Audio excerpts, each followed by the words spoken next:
All right, we are live. Welcome to Authentic Influence Live. This is the podcast turned into a Facebook Live series.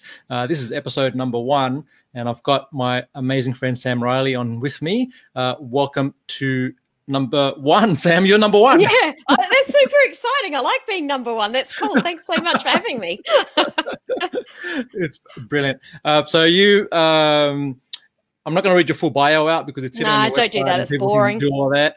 Yeah. I think the way I would put you is you're an authority positioning strategist. You help basically people who are running or building, growing online businesses to really become the authority in what they do and to be able to effectively communicate that out. So I've got this belief that we all have this mountain of gold that we're sitting on, but we don't necessarily know how to let the world know that. And that's where you come into play, because your clients and people who are going through your coaching programs, they've been able to come out through your work, go out there and go, yes, I am highly valued. I've got a lot of expertise, and I should be, recognized for that and paid well for that. Am I absolutely the right mark here? You are absolutely 100% spot on. So I'm glad that my message has got clearly to you, because otherwise that could have been really embarrassing, right? It's a good test, isn't it? You go to the host, hey, you just tell me what you think I do. And I actually like that, having that fed back to me. That was like, okay, tick, I managed to get that right. I love it. So I wanted to do a quick welcome to anyone who's joined the live. And if you're watching the replay, please just type replay into the chat box so we know that that you're getting the videos and that you're seeing the content. It's important that you do that. If you don't understand how Facebook works, I might have to do another session with a Facebook expert on all of that. But the main thing is we all want to get our voice and our message out. And this is why I think to start off this series, it's amazing to have Sam on here, because we're talking about coaches and consultants and people who are online course creators. There's this backward mentality that I've been through and experienced the pain of, which is I go and create an ebook, or I go and create tons of blog posts, or go create a podcast, and then it gets crickets.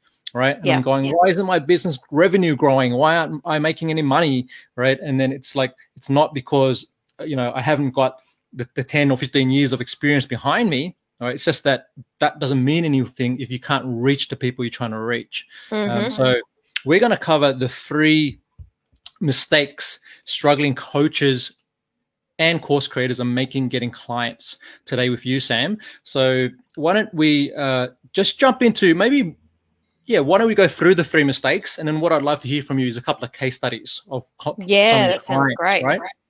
So let's go there. So what's number 1? What's the biggest mistake? All right. So number 1, this is usually people that are starting. It's not people that have got their their 10K a month, but it's people that spend time doing the wrong things.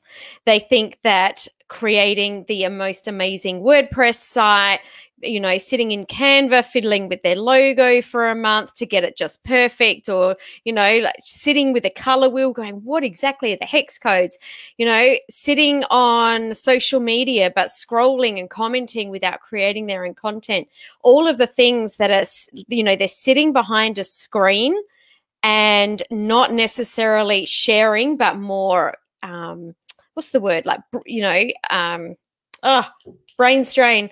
So not sharing their message, but interacting with other people's posts. There we go. We got it out.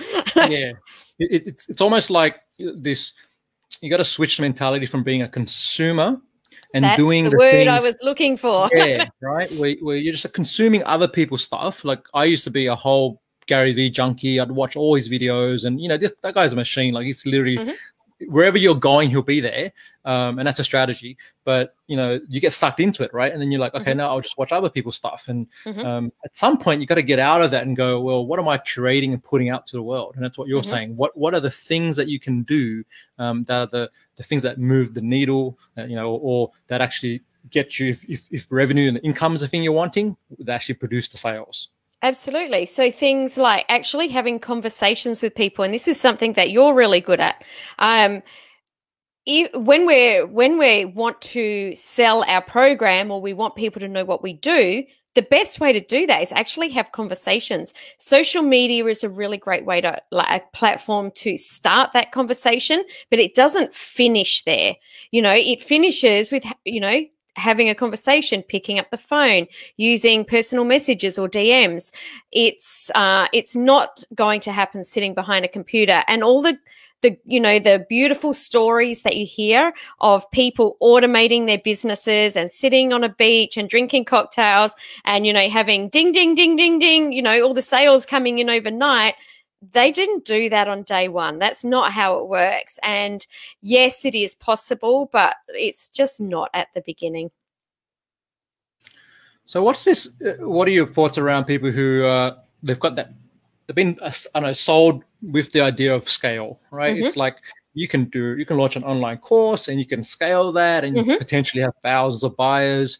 But what do you see with people starting out? And is that a, you know, what's the danger of buying into that scale psychology when you don't have an audience? Yeah, so scales, I'm all about scale. I absolutely love scale. But here's the thing, you can't scale nothing. It's like 0 times 0 equals 0. You have to have something to scale. And I'll actually give you, you know, you said we will have a couple of case studies. So I'll give you a couple of case studies on that, because that's something that I'm really passionate about sharing.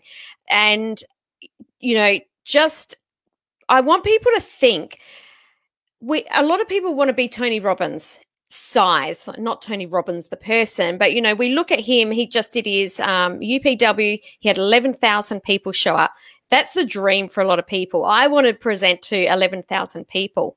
But here's the thing, when he ran his very first course in his own lounge room in his house, he had 3 people show up. So that's, you know, if Tony Robbins can start with 3, so can we. I love that. I love how you got that rhyme in there. And I'm a poet and I don't even know it. That's right. Oh, cool. All right. So that's mistake number 1. Let's go to mistake number 2. Yeah. And this one ties into the first one, and that's hoping that sales will just happen. You know, and it's buying into that same dream of, we put it out, we get our program together, we put it out on the net, or, you know, we decide we're going to be a coach now. We put that shingle up on the door. We're a coach now. We tell everyone, hey, I've got this thing now. And you just sit there waiting for people to come to you. And that's not the way that it works. You know, I think that we should think about our websites or our programs being in a shop front, essentially. And now imagine that storefront or that shop front's in the middle of the Sahara Desert. How many people are going to come walking past that? You know, we've got this idea that there's billions of people on the net, and there is, but they're not seeing everything. You know, there's so much out there. So we have to bring people to us. They're not just walking past our door. So start to think of your website being in the Sahara Desert. And what do I need to do to bring people to that to be able to see it? So definitely, you know, hoping that sales will just happen is not the way to go. Yeah, kind of just thinking about some of the shops along here on the street once, you know, COVID hit and they had to shut down and they kind of had to reopen, but then the traffic's gone. Like people literally are not walking up and down the street anymore because, you know, they're told to stay home. We're in lockdown. And so that's a really, you know, to take that idea, concept of what you're saying, putting a website up, you know, doesn't bring people to your door. Like it's sitting there, and for a lot of people, they use it like a business card or a flyer. And it's like what you're saying. It's like, well, you need to let people know that that thing exists. If you don't bring people there, what are you going to do? And I think the mindset I had to go through was, let's switch the psychology rather than trying to attract. I know there's been a whole thing around attraction marketing, and it's HubSpot have done a really great job of putting this inbound philosophy out there. But like what you're saying, for people who are starting out, you have to do the thing that we used to do before we did this. I know you had a brick and mortar business a while ago where you have to actually go knock on doors, and you got to go, hey, absolutely. That's where people are, right? Yes. Yeah. And that's literally what we used to do. We had local businesses, and we used to have flyers that went out to our local area.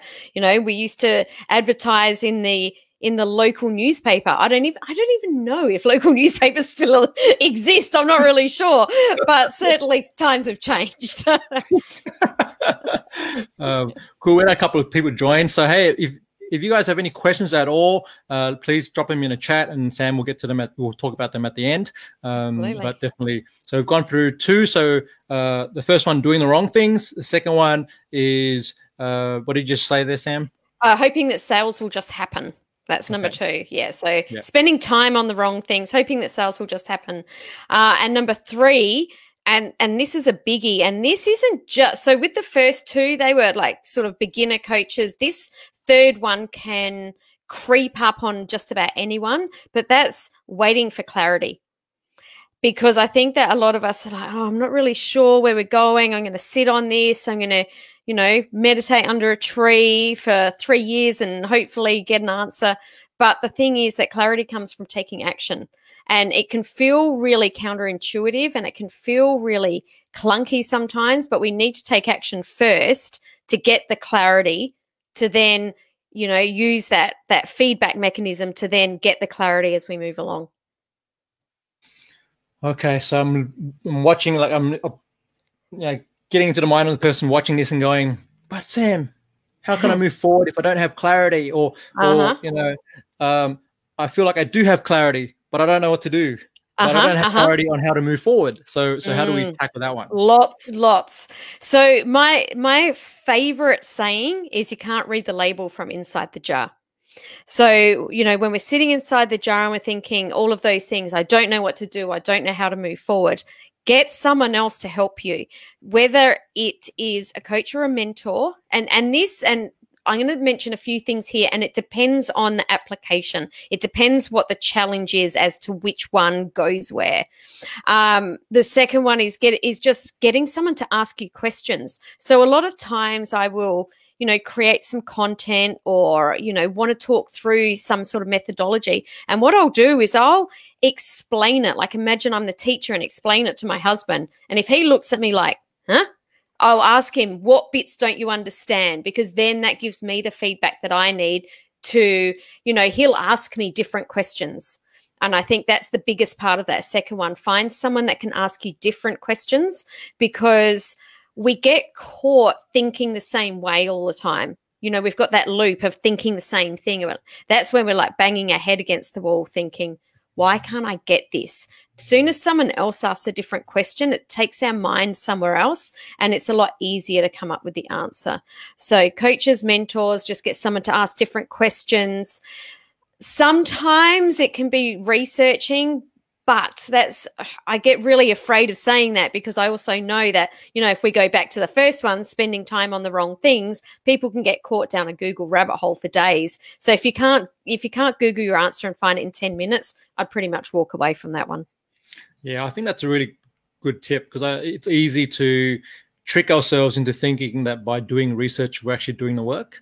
And it's to like you say, for the first 10 minutes, probably that's fine. But then once it becomes I'm doing 3 hours of research on whatever it is, you're not actually, are you actually holding back from doing the thing you need to be doing? Is there something else going on? I want to sort of take that thought and add on to what you said about having someone ask you good questions, right? Why is it important, do you feel, that, you know, for a business owner, that they invest in having a coach, a mentor, a consultant, or something like that? Because they speed up the process. So generally, you know, I like to say to my clients, you know, it's lucky for you guys, I've made all the mistakes. I know all the mistakes. I know how to get out of all of them. I've done it all. In 27 years, I have made so many mistakes. And you know, a lot of us are afraid of failing, but the thing is that failing will give us learnings. And generally your coach or your mentor will know what they are. They've seen them, and they'll be able to recognize them a lot faster. So if you're thinking, oh, you know, I'm doing this thing, ABC, getting the thing done, whatever it is, you don't know if one of those little pieces is wrong. So if you're trying to create, you know, something in a linear route, and you've done a couple of things wrong, it's, you know, you could end up miles away from where you're heading. So by having someone that can oversee and can give you the shortcuts is definitely, you know, super, super helpful. I've been investing in mentors for around 20 years. I've had so many of them, because they help me to move along at, 10x the speed that I would have been able to on my own. I mean, you've known me for a little while. I move pretty fast, and I wouldn't be able to do that on my own. I've got a team of people that I call on to help, every day, because I want to make sure that I've got an idea, I want to implement it, and I want to make sure I'm getting it right the first time. We were having a bit of a joke before we were chatting.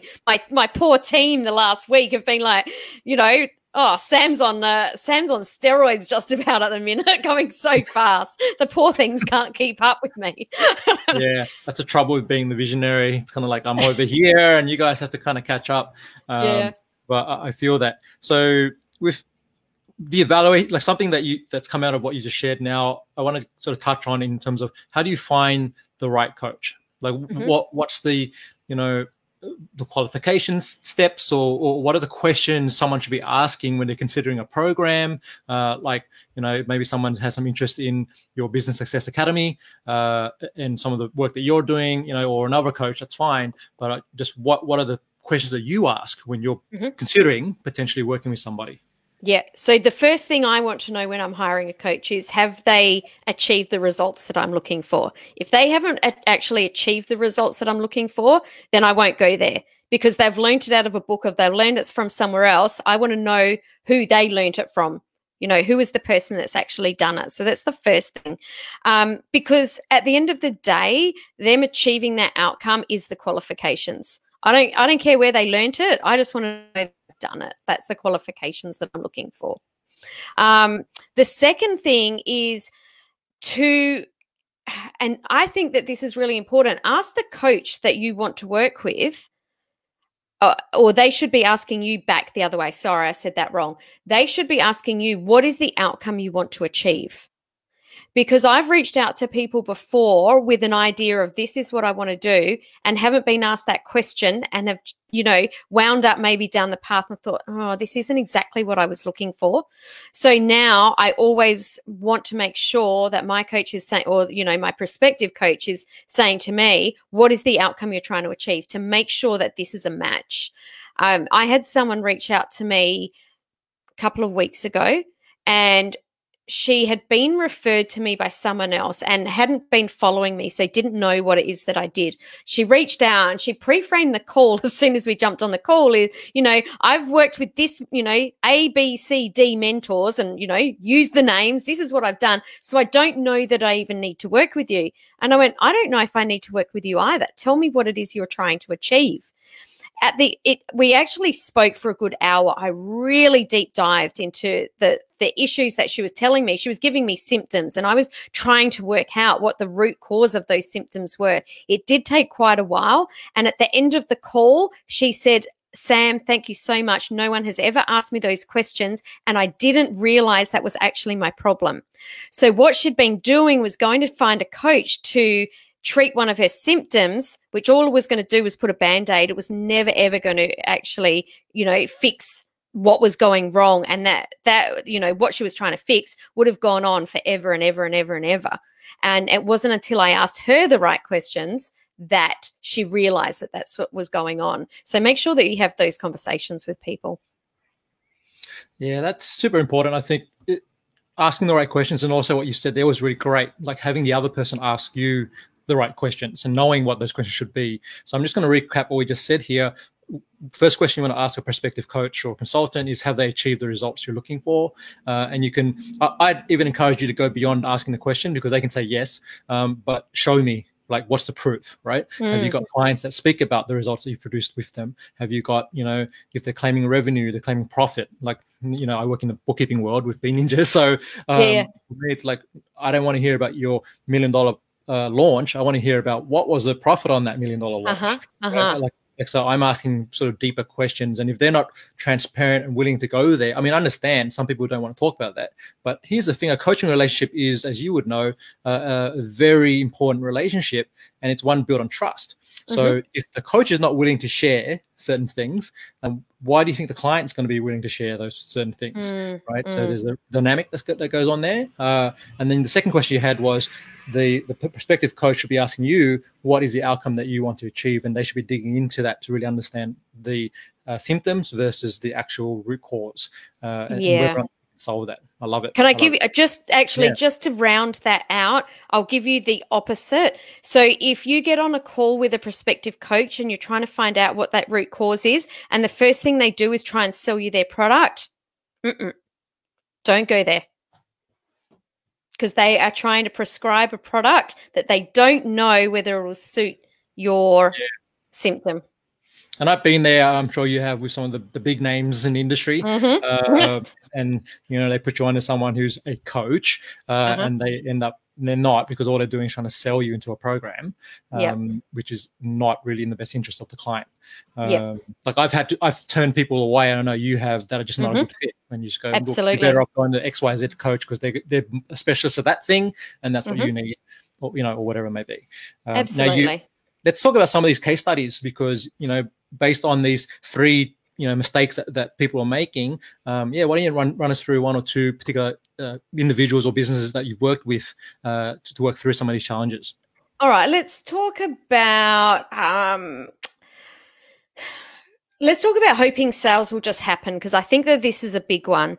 So I worked with 2 different people. There was one person that I was working with that wanted to start a coaching business. He'd been in business for quite a while, so he had quite a large business background and wanted to move into the coaching space. He's had his own business for about 20 years.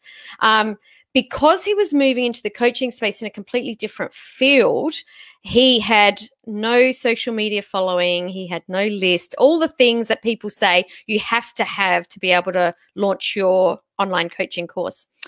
Alternately, I had another client that came to me with a database of 17,000.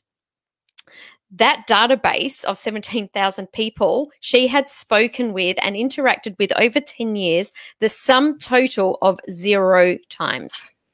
0, not even a, hey, thanks for signing up. People had given the email address, and that person had never done anything. So she was spending her time doing different things. Came to 10 years later, wanted to launch her online course, went, I've got this massive database, had been spending her time in different areas, and guess what happened with that database of 17,000 people that she hadn't interacted with for 10 years?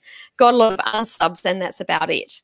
Unsubscribes, 0 sales, nothing happened, because she wasn't spending her time doing the right things. One of the biggest things that I think is, you know, I'm going to put this in air quote, the right things, is creating relationships. Like, we are real people and we do business with real people. So my other client, who had a list of 0 and a social media following, you know, he was connected with people, but not anything to do with what he was planning on for his coaching. You know, we talked about, you know, getting clear on his message.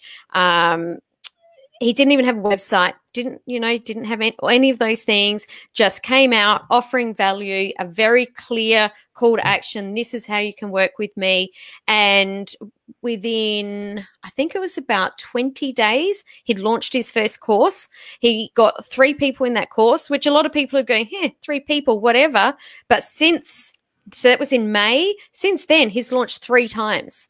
He's already taken people through 3 times. He's got an email list now. He's adding value and doing Facebook Lives every week. He's having conversations with people that are, I'm loving watching him interacting on social media, because people are just loving the value that he's sharing and, you know, what he's got to share. And there's people hanging off every word going, oh my goodness. So I think it was 2 weeks ago, he decided he wanted to run a retreat. He said, Sam, you know what? I just want to go with 5 people for the first one. And that's what I love about him too. He's so, let's just get the, you know, the minimum viable product. Anyway, he sold his 5 people out in 2 hours. Amazing. I know, so good, because he was out there doing the right things, got very clear on his message, knew what he was about, knew what he had to talk about, added value, had conversations with people, and, you know, he's off and running. So to give people an idea of sort of the money side of things, how much is that coach making sort of on average for his programs? And here's the funny thing. He launched a program But out of that, from doing the launch, he got one-on-one clients. He filled Mm. his program. He also got people doing other things. So I know that his 4-week group coaching program on his first round was only $500 for a month. Yep. That was his beta. I think he's at $997 a person now for that month. His one-on-one, I think, is around $2,000. And he picked up a couple of those. You know, some people would be saying, oh, super low numbers. Man, he came out of the gate. He did that. He's added that extra revenue stream. He's growing. You know, he's able, and I know that he's charging more for each round. His retreat, I actually don't know what he charged for that. But, you know, the fact that people are just like, yeah, I'm in, sign me up, because they knew the value. So, yeah. Yeah, I just want people to pay attention. So you can go from where he started, which was 0, to let's launch a coaching, you know, do it right. Put a beta out there, which is basically, for those who don't get what that means, is basically it's your first, like a draft version of the program, if you want to call it that. And you're doing it at a reduced price because you're testing it and you want people to come in and experience it, and then you can get results with them. And this is what Sam teaches in her program. And basically they can walk away with $2,000. Like if you got 4 clients at $500, that's $2,000 that you didn't have. Right. So, and I'll tell you what else, it's not just the money. And this is where, you know, you're a genius at this yourself. He got the feedback he needed to be able to make the iterations to the second thing. He's, you know, we chat regularly. He understands where the gaps are so he can fill them, because anyone that's starting out, there is gaps. We all have knowledge gaps. So he was able to see them and fill them really quickly, which means he can ask extra money. He gets case studies. Those case studies are worth so much. And I know that's your zone of genius, but, you know, that was off the back of that. It was like, hey, I'm just going to charge you this very upfront. It's my first time. I want the feedback as we go. And, you know, I'd love to know. And all of those people did give him case studies, and they raved about, you know, the transformations that they got. So it's a, you know, a win for him, and it's also a win for his clients. So it's, you know, that's what we're aiming for, that win-win. 100%. And I think the nice thing of having those people go through the initial rounds of the program is that they become your ambassadors and advocates. They're the ones that go out and tell their friends about, hey, I just had this tremendous experience with you, like this particular coach or whatever it may be. Why don't you check it out? Because I think this would help you too. And that's really why I'm so big on the case studies. I'm like, because that helps people understand what you do. Now, you also mentioned another client, Sam, which had the huge list, but didn't engage. All right. What happened with that particular client? That client decided to pack that all in and walked away. Oh, wow. that actually was, that person didn't do like one of my ongoing programs. It was just hey, you know, she took what we were doing and ran with it once. So, you know, and that's the thing, that there is no magic pill. You can't just create something overnight and have it totally work the first, you know, like in a huge way. I think that, you know, that Jay that we're talking about, he understood that it's a work in progress. And by putting in that consistent effort and changing things up, you know, by the end of the year, he will have run a retreat. He will have taken on, you know, multiple one-on-one clients. He'll be running the 4th round of his program. You know, that, and if you can look back and say, would I rather be where he is now? Because we look at everyone's, you know, we don't look at their starting story. We look at where they are now, and it's such a dangerous place to be.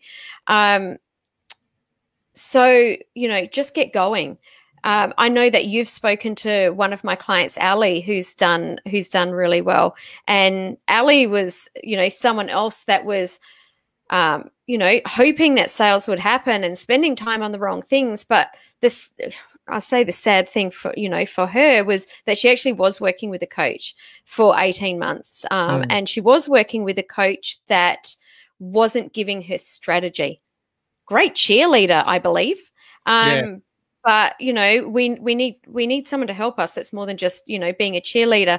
And since I think within 4 months of working with Ali, she went from having a part-time coaching business while she was in her part-time employment to being able to move within 4 months into full-time being in the business and making sales. So super exciting. Just by understanding, you know, I was able to look and go, here's the gaps, you know, here, let's fill those. Yeah, and that sort of supports what you said earlier about the questions you need to be asking a prospective coach, or when you're evaluating a program, you want to see that how long does it take to get that result, right? So whether and we want realistic results. I'm not saying go from $0 to $1 million in 6 months, right? I'm going like, if you want to just, get your first 3 clients, right? If you can't do that within 90 days of working with your coach, there's got to be questions raised. You got to start looking at, well, why isn't this happening? And if there's, just evaluate, like in Ali's situation, as a red flag, maybe she could have looked at that at that point. You'd have said, hey, well, actually, there's nothing right. 18 months into the coach, and nothing's happening. There's a problem, right? Okay, I love it. So we're going to wrap it up, but I just wanted to let people know and ask you, Sam, a bit about this webinar you're presenting. I think it's next week or in a few days' time. So yeah, next Wednesday.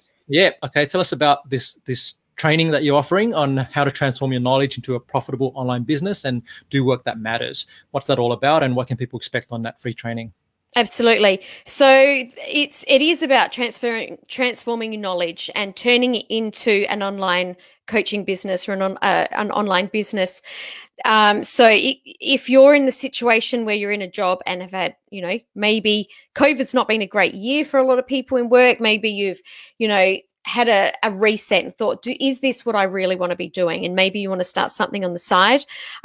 Or if you're a coach and you're really struggling to get to those consistent, regular, at least 10K months where you don't have to panic about, your roller coaster income, then I'm going to go through things like how to attract clients, and even more than that, how to attract your dream clients. And I talk about dream client avatars rather than ideal client avatars, because I think the ideal client avatar is such a logical way to look at, who it is that we want to work with. And we start to think about, who's the person that has the most money, or, who's the person that, has 2 children and lives down the road and whose children go to primary school, rather than thinking, who are the dream clients that I could offer the most value to and that I love working with. So, we're going to talk about how to attract those. And it's very much about how to take your knowledge in a certain way and package it up so you're purely working in your genius zone.